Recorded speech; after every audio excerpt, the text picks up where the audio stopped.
Well, good morning from the Cottage farmstead. As you can see, it is very sunny and it's about to get very toasty out here. I'm out here just after 7 this morning and it's already getting quite hot. Our heat index yesterday was 104 degrees due to the humidity that we're experiencing, as well as we're having really hot temperatures on top of that.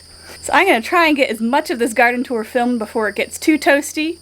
If it gets too hot, I might have to come back out again in the evening, so we shall see how long it takes to get through our whole garden. It's a little deceiving on camera, but the field behind me is not quite so green anymore as it probably was last time I was giving this tour.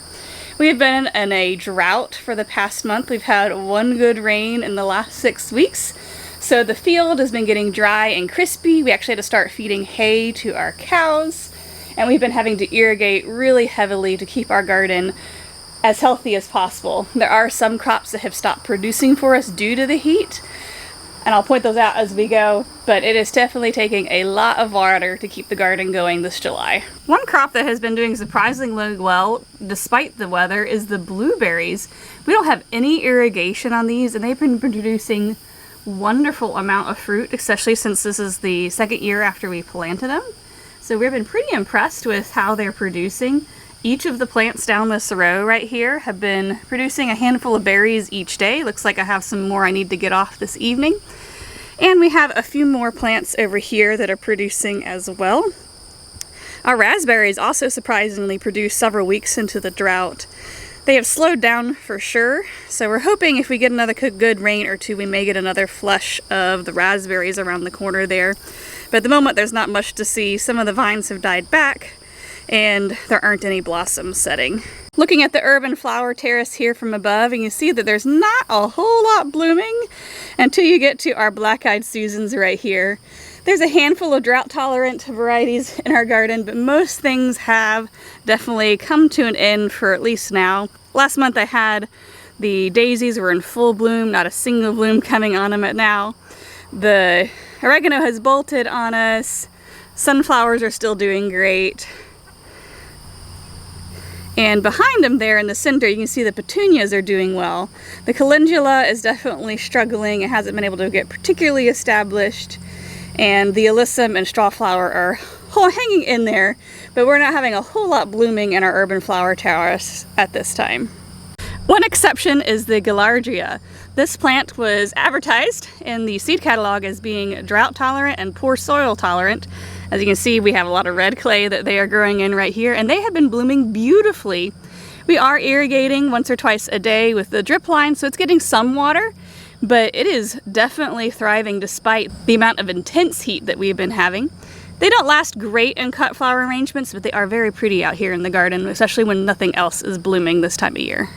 The zinnia patch continues to limp along, surprisingly, and we even started to actually get some blooms. These plants are super tiny. I mean, you can see my hand for scale. They're pretty short. But we are getting a few blooms off of them, which is nice. These are the Queen Lime series, which are my favorite variety of zinnia, so I'm glad I'm going to be able to enjoy some of these. I would still like to succession plant a few more of these in a different bed soon, but for now, I'm glad to have at least a few flowers. Last month, my dahlias were the showstopper in the garden. But as you can see, something is eating the petals, and I'm not entirely sure what little bug that is. Maybe I can get it on camera and look it up later. But they are eating the petals when they are just starting to open. And then when the blooms are fully open, there's nothing to see. Like, look at this one back here. There's nothing left for it to have when it opens. So I'm not sure what's eating the petals only. It's not the Japanese beetles. They haven't been over here like they have been on some of my other plants. So it's some other little critter that's nibbling on the petals itself.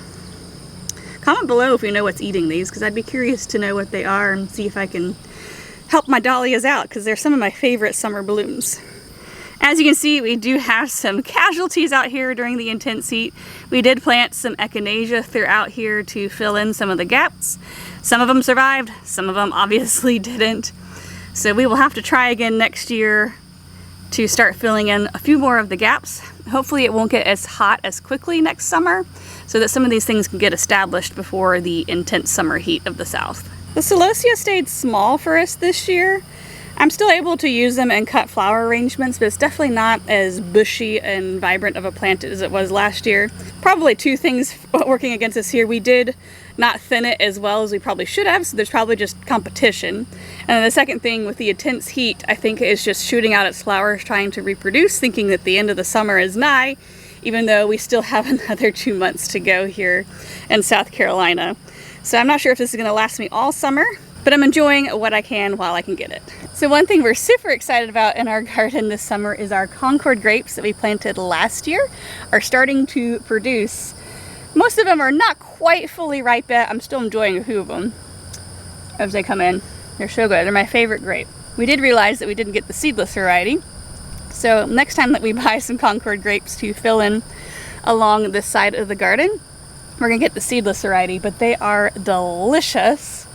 We have a few different clusters coming in here. They're not all ripe yet. There's a few here and there that we steal and sample as we await the rest of the clusters to ripen. Other than those handful of crops I showed you that are blooming, for the most part, the rest of this urban flower terrace is dry and crispy and is in various states of dying off for us. I'm hoping in coming years to be able to put in some more flowering varieties that to do well in the hot, intense part of the summer, kind of like the Gaillardria, to fill in some of the gaps while I wait on some of the fall blooming dahlias that we have. But this year, for the most part, the main show of the urban flower terrace is over. Hopefully we get a second flush on things like the daisies and the lavender, but with how much of a drought we're having this year, I'm not holding my breath on that, but it would be nice. I'm also planning on doing, like I mentioned earlier, another succession planting of zinnias and probably sunflowers to have a little bit more color here later in the summer. But for the most part, this section of the garden is starting to go dormant, and it's just the greenery. So I'm about to step down into our vegetable terrace, and you can see that this is a little bit more vibrant. We are growing a lot of summer and heat-loving crops, so they are not as fazed by the weather as a lot of things that are blooming. And we also have been very heavily irrigating this. I know some of y'all that are watching are local and have been struggling with the heat and the bugs just as much as we have. So I want to let you know that we are irrigating 2, sometimes 3 times a day, depending on the heat, with the drip irrigation, as having more frequent waterings, even if they're shorter duration, helps to cool the soil underneath the plants a little bit, which helps them to thrive a little bit more. And also when we do get a major rain, because we've been irrigating, our tomatoes and things like that don't split on us nearly as easily. So that's one of the reasons why this garden looks like it's thriving despite the weather and temperatures that we've been having lately. That being said, we do have some crops that are not doing fantastic this year. First up, I'll step down here and get a closer look at them, but our pepper plants are not even to the height of my knees. They are tiny. They never got very big. We had a very cool spring, so they never really got to get a good burst of growth. And then we suddenly went from like low 80s to nearly 100 degrees. So everything kind of decided to fruit all at once when it got that hot. But they didn't have a whole lot of plants. So some of them, like the fruit, are like leaning on the ground. They are getting a little bit of rot on the ends of them, so I'm having to chop and freeze them pretty quickly when they come in. I'm thankful that they are producing despite their size, but they're definitely not the prime peppers that we had growing last year. So this is the blot variety that we were excited to try this year, and they are as pretty as advertised. They are yellow with some purple streaks. They ripen into like a deeper yellow. This one is just about ready. So they are beautiful in color to add to our mixed bell peppers that we like to chop up and freeze and save. And they are producing really heavily despite the fact that these plants are super tiny. I mean, you can see the scale of my hand. My hands are not very big. So I'll definitely be saving some seed from these or rebuying the seed from these plants again for next year, as they are doing well in our climate, especially with the challenging conditions that we had this year. The Carolina red bell pepper is doing well as well this year. It's also stunted, but you can see I got one ripening there in there for me, and one behind it there too. Same story, stunted plants, they're still producing well. The one that did not come up for us, I didn't have the seed do well, and I tried replanting. I don't even see any of them ripening right now, is the orange Etuda bell pepper. It grew well for us last year, but the seed that I saved didn't germinate, and it doesn't look like any of those survived in the row that I did end up planting. So I'm probably going to stick with the Carolina Bell and the Blot. The Blot seed saves nicely, and those might be the 2 bell peppers that we continue to grow here in our garden. Also, I grew a different variety of jalapeno this year, as I wanted some larger ones that you could stuff and made a little bit more sense for preserving. But like all the other ones, these are stunted as well, so I'm not sure if my fruit is going to be petite as well. They're not a whole lot bigger than what I grew last year. These were called Grande, I think, and they so far don't look like they're going to be any bigger than the ones I grew last year. Oh well, we'll try again another year. I'll still use these in cowboy candy and salsas and things, but these definitely are not what I was hoping for this year as far as stuffing peppers. So this next row right here is where we had our summer squash. I think last month I still had a few plants in here. At this point I have 0 plants. The few that survived the weather succumbed to the vine borer, so I have none. We didn't get to eat a single summer squash out of this row, and that tends to be the case for us here. The vine borer usually gets to them before we're able to eat a whole lot of them. This year I planted the trombone zucchini, and that one also was eaten by the vine borer, which is odd. I was planting it on purpose because it is in the machada variety, which usually is not susceptible to the vine borer.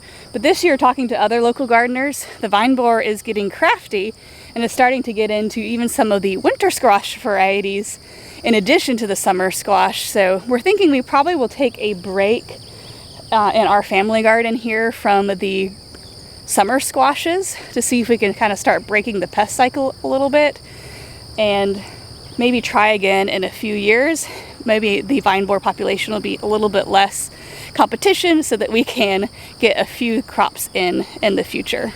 The cucumbers behind me, however, have been doing fantastic. They are starting to get a little bit of disease and heat stress here, but I have gotten enough off of these so far to make bread and butter pickles, dill pickles, pickle relish.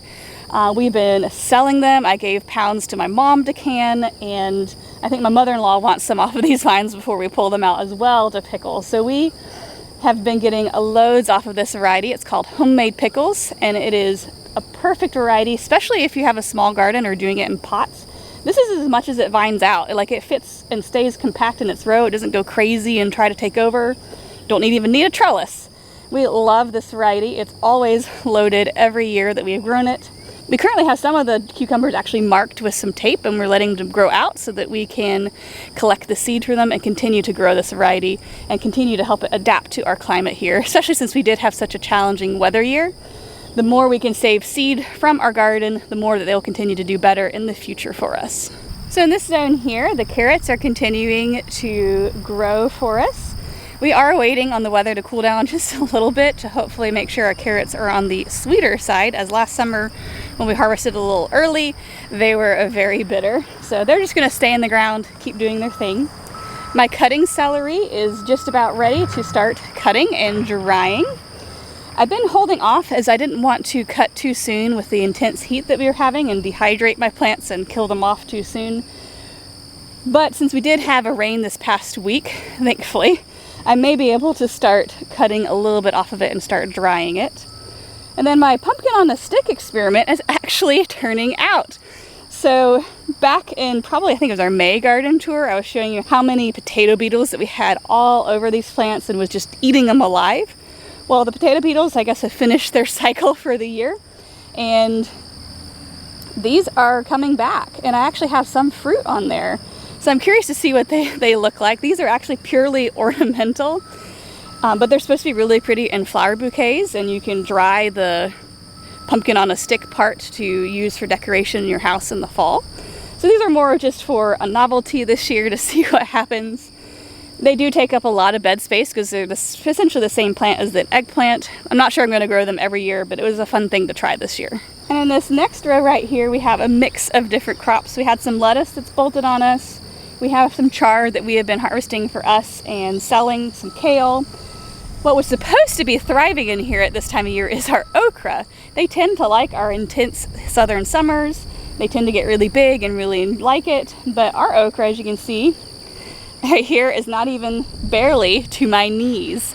And they've been producing tiny, tiny little okra this year. So unfortunately, these also got stunted, probably because we did have such an extended cool spring, and then it suddenly got hot, really hot, really fast.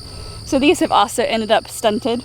I am trying to harvest as many of the little ones as I can, and I'm just chopping and freezing those, but I'm not getting enough to really make a meal out of at this point. So I mostly will just be freezing what I can. And sometimes it's pretty deceiving. Even the ones that you would consider a decent size okra are already woody because these plants are so tiny.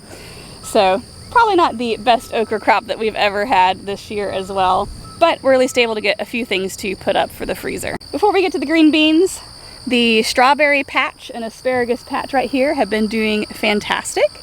Surprisingly, the asparagus keeps shooting up more spears, and it's even producing some little berries on it right now. So we should be getting some seed from these plants that I can collect and start growing more crowns to fill in here. Farmer Nathan and I were talking the other day when we had a nice rainstorm and could sit out and enjoy our porch, that we might actually start a second row of this asparagus as it is growing so well. And we have enough bed space to be able to grow some more asparagus out here in our vegetable garden. All right, so here's our bean row. I think last month I was telling you how amazing of a harvest we got off of it. Provider does live up to its name. We did get a huge harvest, half of what I needed to put up for the year in 1 week. But with the intense heat that we were having, it stopped setting blossoms, which means we weren't getting any more beans off of them. We did have a couple of days of slightly cooler weather, and there are a few blossoms starting to show up. But I'm not sure that these plants are going to produce a whole lot more for us, so that's why we were planning on planting another succession of them, especially since I'd like to collect seed again this year. And we'd even marked off the plants that we wanted to save seed from when they stopped setting blossoms. So the intense heat this year definitely set them back a little bit, but if I'm able to collect seed from them, hopefully they will do even better in coming years because they have lived through the stress of that heat. I hope the camera picks it up, but you can see all these beautiful blue flowers behind me here. These are our butterfly peas, and we started growing them last year as an edible flower that a lot of chefs like. So this is kind of our money maker of the garden. We harvest these flowers and we sell them here locally to different chefs, and also some of the bars like to put these in their drinks. And these flowers are one of the ways that we earn the seed money for our garden, as we're able to sell the blossoms usually for about 10 cents a flower, and we've been getting between 50 and 100 flowers every other day off of this, so that adds up pretty quickly, and that ends up paying for our seed packets for our garden for the next year. So this is one of the ways that we help our homestead be self-sustaining, is we're able to grow a lot of our own food with minimal expense. And what expenses that we do have off farm usually are edible flowers, and then like excess cucumbers and tomatoes are able to make up for the difference. Let me get you a close-up shot here to so you can see how pretty these flowers are. And this mess of vines that you see here are cantaloupe and watermelon. Our cantaloupe is a Tommy apple variety, and it produces prolifically, but we have been having some competition. There have been some rats out here. We've caught 3 so far in some traps. What they've been doing is they will nibble on the green ones, which forces them to ripen, and then they eat the rest of them. So this one right here, I bet you they took a bite out of it, forcing it to ripen, and then they will eat the rest of the fruit. So we probably need to set our trap again, since I see that one has been nibbled on. But it looked like we had caught the mom and dad and one of the babies, but I'm sure there's a colony of them, especially since the field is right here. They're probably having a heyday and enjoying all of these melons. And further on down, we have our watermelons. Look at that one there. Got another one here. And there's a huge one right there. You can see we have a lot of them coming in out here in the vines. It'll be very soon. I think that one will be in the next week or two. We'll be able to harvest and check that one out. This is a mystery variety for us. The first year, this was a volunteer plant at Growing Green Family Farms and produced small sugar baby sized watermelons that were delicious. And then every year that we've planted the seed since, we end up with monster watermelons that are very sweet. We love the flavor, but we're not entirely sure what it is, but we are enjoying it, and we continue to save seed every year from it so that we can continue growing whatever variety this is.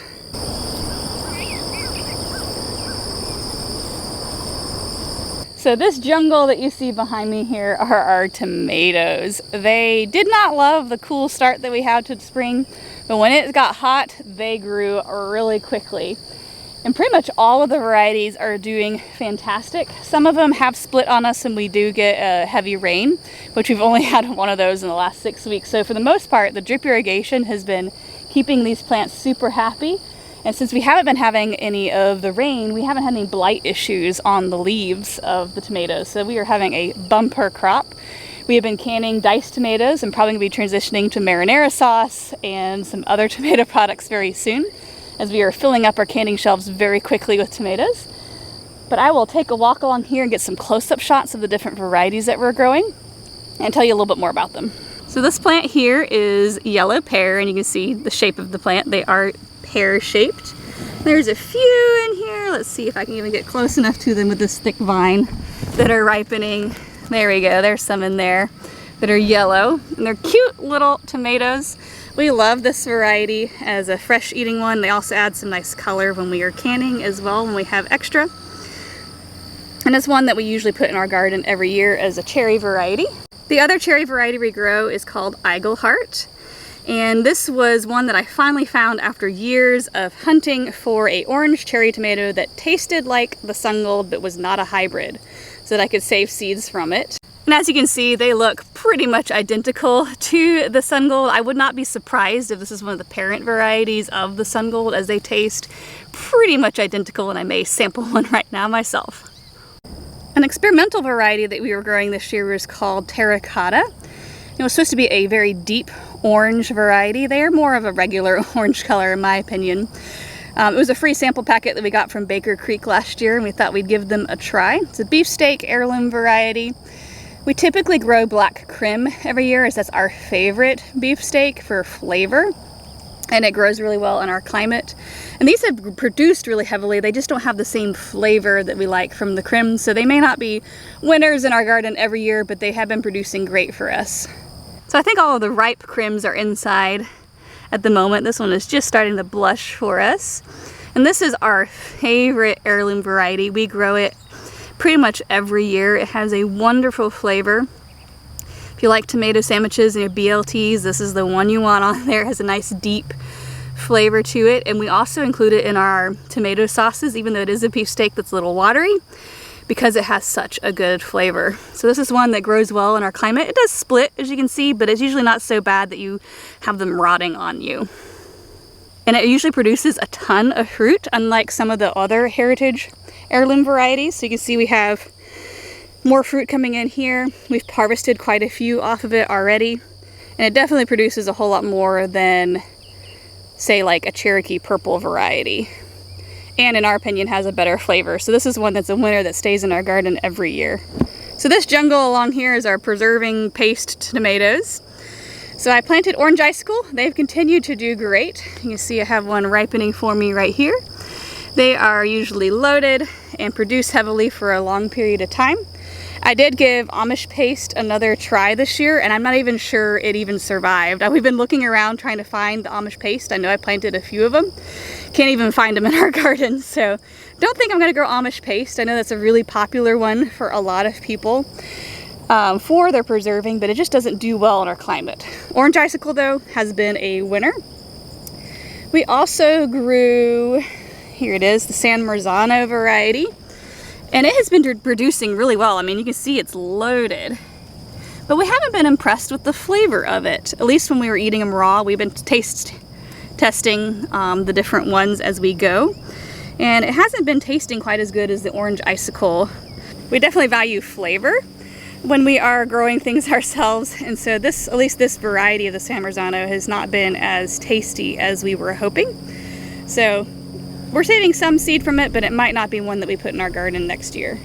And these monsters right here, I mean, look at how big that tomato is, are called Hungarian Heart. This was a variety that my mother-in-law bought this year, and I got one of the plants that I started for her. And they produce huge fruit. We had one that we harvested last week that was 1.5 pounds, just one. Like, I couldn't even hold it in one hand, it was so big. It has a pretty good flavor to it, better than the San Marzano, to be honest. And it is very, very meaty. So when we were preserving, like, the entire tomato was worth putting into our tomato sauce and our diced tomatoes, as it was so meaty and it had minimal liquid and seeds in it. So this is one that we're definitely going to grow again next year. We're saving what seed we can because it doesn't have a ton of seed inside, but these were amazing, so we're going to definitely grow those again. Next to them is a fun variety called Prairie Fire, and it's been producing quite prolifically. You can see it's mostly done at this point, but we have harvested a lot off of them. Let's see, get an up close cut shot here. But it's a striped tomato. We've grown the striped Roman variety in the past, and it doesn't produce a ton of fruit, even though they're really pretty. This one has produced a ton of fruit, but this plant has been the first one hit by disease and bugs and has not been thriving compared to a lot of the other plants. The leaf-footed beetles, you can see one right here, have preferred this plant over all the other ones. So this one might be a little bit tricky to continue growing in our climate. We're saving seed. Maybe it'll do better next year, but it's definitely been struggling a bit this year with the bugs. And this aisle here, I'm not going to try and get through with my camera right now, has more orange icicle on it right here. Some of those back there I think were supposed to be Amish paste, but I'm not sure what tomato they ended up being. I don't know if there was a swap in the seeds source that I got or what, but we're not entirely sure what these are supposed to be. Back here, I'm assuming this was the Amish paste. Last year my Amish paste did not thrive. They died off very early. And so I'm not entirely sure what these guys are, but we've been putting them into our canning sauces, but we are not saving any seed from this variety since they aren't doing great either. The other plants in here are producing way more on healthier plants. And our tomatillo row right here is going to be ripped out very, very soon. Sadly, even the hybrid variety succumbed to the bugs. Partly probably due to the fact that the spring was very cool. Same story with the tomatoes. They didn't grow very well until we had the heat. And now you can see that the bugs are all over them. They get inside, and then the fruit inside, by the time it gets somewhat mature, there's another bug hole there, it's totally rotten. So all the fruit on here, even though you can see there's a lot of it on here, every single one has been eaten and rotted away by a bug. So I'm not going to be getting my green salsa this year, unfortunately. And we're probably going to take a break on trying to grow our tomatillos for a while, as we haven't been able to get them in the ground early enough with the cool springs that we have been having. So it might not just be the ideal crop for us to grow here in our region. So we are going to put our time into something else next year, because we have spent the last 4 years trying to get a good crop out of tomatillos with a lot of different varieties, and not a single one has been able to make it past the bugs here in our region. The popcorn behind me here is doing well. You can see it is tasseled, and we have some of the corn already growing right here, and a lot of them have 2, sometimes 3 of the cobs on it, so we are very excited to see what this popcorn does. Some of the plants that you can see are way taller than me, and then as you go along, some of them are a little bit shorter than me. We had a little bit of a fertility issue. We also had some washout of the soil, so that's probably why there's the variation in the two. But we grew 2 different varieties this year. We grew Dynamite, which is a South American popcorn, and Dakota Black. So we are letting them cross-pollinate as we want to start getting a nice rainbow popcorn that grows well for us here. A few of the silks are starting to turn brown, but for popcorn, we're going to just let this whole thing dry as much as we can here in the field before we harvest the cobs. So this whole section right here was originally, I think in our last video, mostly winter squash that we had planted. As you can see, almost all of it died off. Some of it was killed off by vine borers, which is very unusual. And then some of them got some sort of blight, and they all turned yellow and died on us over time. We did harvest some of the Cushaw green actually, because the plants died before they were fully mature. We have them on the back porch seeing if they'll cure for us or not, but we're not too hopeful on that since they didn't get to finish maturing on the vine.